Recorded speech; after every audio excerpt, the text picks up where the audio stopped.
Beberapa kepala daerah juga sudah diterima beraudiensi dengan Menteri Keuangan, ya, saling berkoordinasi untuk diberikan penjelasan.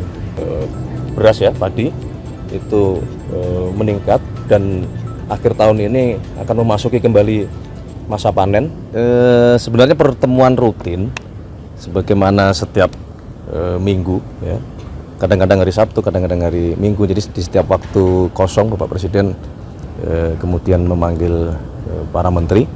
Memang malam ini lumayan lengkap karena Bapak Wakil Presiden juga berkenan hadir.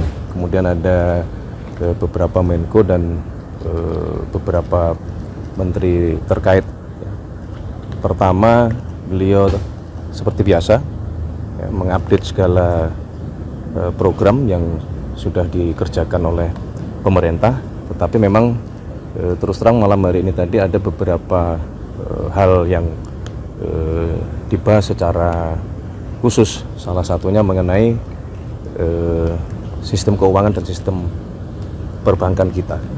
Termasuk tadi membahas mengenai hasil dari peraturan pemerintah yang kita keluarkan berkenaan dengan masalah devisa hasil ekspor. Salah satunya. Itu DHE-nya udah diterbitin berarti ya, Mas? Sudah berlaku mulai bulan Maret. Jadi tadi membahas untuk melakukan evaluasi sejauh mana efektivitas dan dampak terhadap diberlakukannya DHE. Kalau sejauh ini laporan dari Bapak yang terkait, menteri-menteri terkait, apakah itu pengusaha-pengusaha itu sudah menaruh uangnya di sini, Mas, dengan aturan yang baru? Sudah, tetapi memang perlu juga terus kita pelajari. Ya, karena dari yang sudah kita terapkan hasilnya belum cukup menggembirakan itu. Makanya tadi salah satu pembahasan kita terutama di bidang ekonomi untuk malam hari ini. Ada kendala tersendiri kah, Mas, yang disampaikan tadi? Mengenai? Dari DHL itu, maksudnya dari pengusaha-pengusaha itu apa masih ada celah yang memungkinkan mereka untuk membawa itu keluar? Ya, masih ada beberapa yang memungkinkan devisa kita belum seoptimal yang kita harapkan. Makanya itu yang diminta untuk segera untuk dipelajari kembali. Mas, ini kan lagi ramai soal TKD. Apakah tadi Bapak Menko juga melaporkan soal TKD juga ke Bapak Presiden? Daerah yang dipotong Transfer ke daerah? Enggak, malam ini tidak membahas masalah TKD karena kan memang beberapa kali juga sudah disampaikan penjelasan dari Kementerian Keuangan. Kemudian juga beberapa hari yang lalu beberapa kepala daerah juga sudah diterima beraudiensi dengan Menteri Keuangan, ya, saling berkoordinasi untuk diberikan penjelasan mengenai masalah TKD ini. Jadi kehadirannya Mas Gibran, apakah ada ngomongin soal percepatan pembangunan Papua juga nggak sih, Mas? Yang kemarin juga baru dibentukkan, ada obrolan itu juga nggak? Hanya sedikit. Jadi setelah itu diminta untuk kemarin tim komite eksekutif yang sudah dilantik oleh Bapak Presiden untuk segera melakukan rapat koordinasi, ya, supaya sesegera mungkin dapat melaksanakan pekerjaan untuk membantu badan pengarah percepatan pembangunan otonomi khusus Papua. Mas, terkait dengan WUS ini tadi dibahas juga nggak sih, Mas? Kan soal Menko kan juga bilang soal WUS itu kan menolak untuk bayar pakai APBN, Mas. Tadi apakah sempat dibahas juga apa enggak, Mas? Malam ini tidak sempat. WUS bukan salah satu pembahasan malam ini. Tapi beberapa waktu yang lalu juga sudah dibicarakan untuk diminta mencari skema supaya beban keuangan itu bisa dicarikan jalan keluar gitu. Karena faktanya kan juga bus kemudian juga menjadi salah satu moda transportasi yang sekarang sangat membantu aktivitas seluruh masyarakat, mobilitas dari Jakarta maupun ke Bandung dan seterusnya. Dan justru kita pengen sebenarnya kan itu berkembang ya, tidak hanya ke Jakarta dan sampai ke Bandung, mungkin juga kita sedang berpikir untuk sampai ke Jakarta, ke Surabaya gitu. Mas, terkait dengan pembangunan Ponpes menggunakan APBN itu gimana ya, Mas? Yang diarahkannya kan menjadi APBN gitu untuk renovasi lagi ya, pembangunan lagi. Kemarin. Ya, pasca kejadian kemarin kan kemudian muncul beberapa pemikiran ya. Salah satunya adalah tadi mungkinkah pembangunan pondok pesantren itu bersumber dari pembiayaan dari APBN, tapi memang semua sedang kita pelajari ya, karena kan itu berkaitan dengan masalah jumlah, kemudian juga berkaitan dengan masalah perkembangan, apakah kemudian pondok pesantren yang sekarang eksis yang menjadi prioritas, ataukah ke depan misalnya ada pembangunan pondok-pondok yang baru. Nah, itu sedang dicoba dipelajari ya.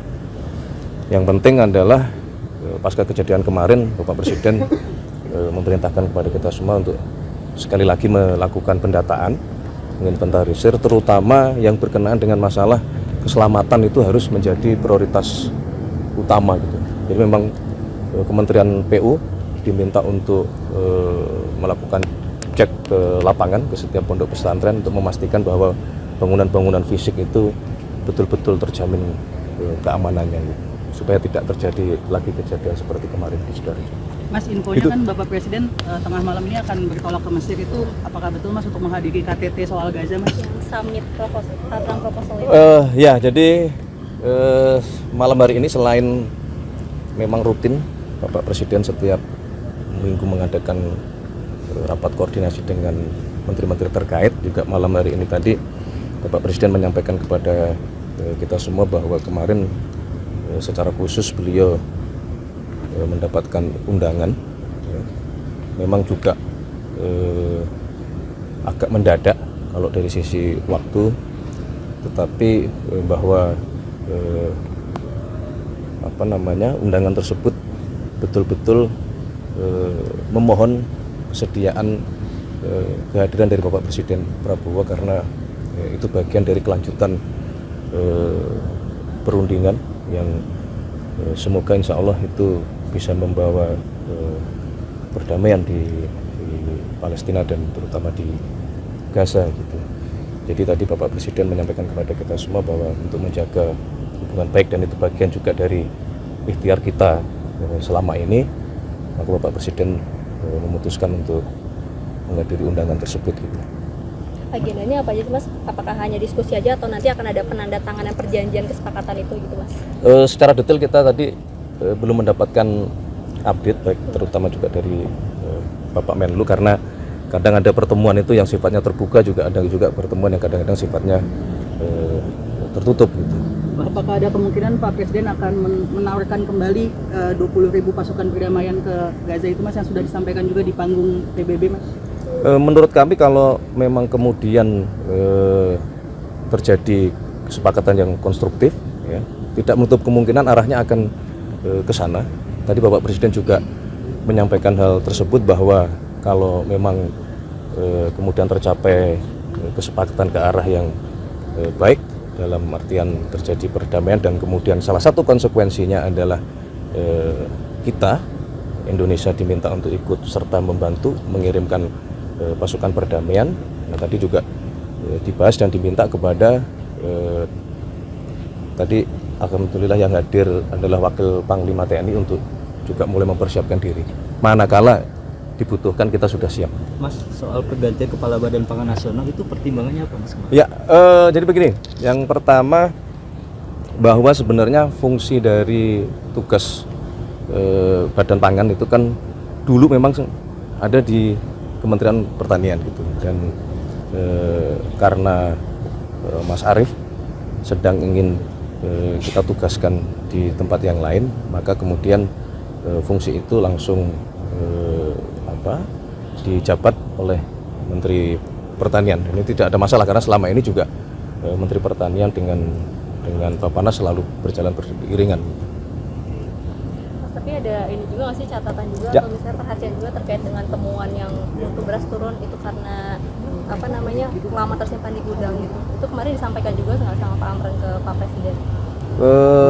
Ya tidak secara langsung itu dilaporkan, tapi kan itu sebagai sebuah hal yang memang kondisinya seperti itu ya, yang memang itu menjadi fokus baik di Kementerian Pertanian maupun teman-teman di Bulog ya, bagaimana memperbaiki manajemen terutama penyimpanan. Kemudian juga perlu kita sadari bahwa gudang-gudang kita juga beberapa pada kondisi yang memang perlu perbaikan gitu, termasuk penambahan pembangunan gudang baru yang kita rencanakan ada di kurang lebih di 100 tempat, oleh karena alhamdulillah panen kita terutama beras ya, padi itu meningkat, dan akhir tahun ini akan memasuki kembali masa panen. Jadi kita harus mempersiapkan gudang-gudang penyimpanan yang baru gitu. Termasuk teman-teman TNI maupun Polri juga diminta untuk membuat gudang-gudang inovasi lah, termasuk kami juga berkoordinasi dengan Mendagri ya, untuk kemudian berkoordinasi sampai ke level kepala desa ya, di mana sentra-sentra penghasil pangan untuk kita galakkan kembali seperti dulu. Kita harus punya lumbung pangan atau lumbung padi di setiap desa masing-masing, sehingga kita betul-betul mandiri pangan. Mas, ada usulan dari Komisi 4 supaya Bulog ini statusnya dinaikkan menjadi KL gitu, bukan Perum aja. Nanti kita kaji Iya, ya, nanti kita kaji dulu ya.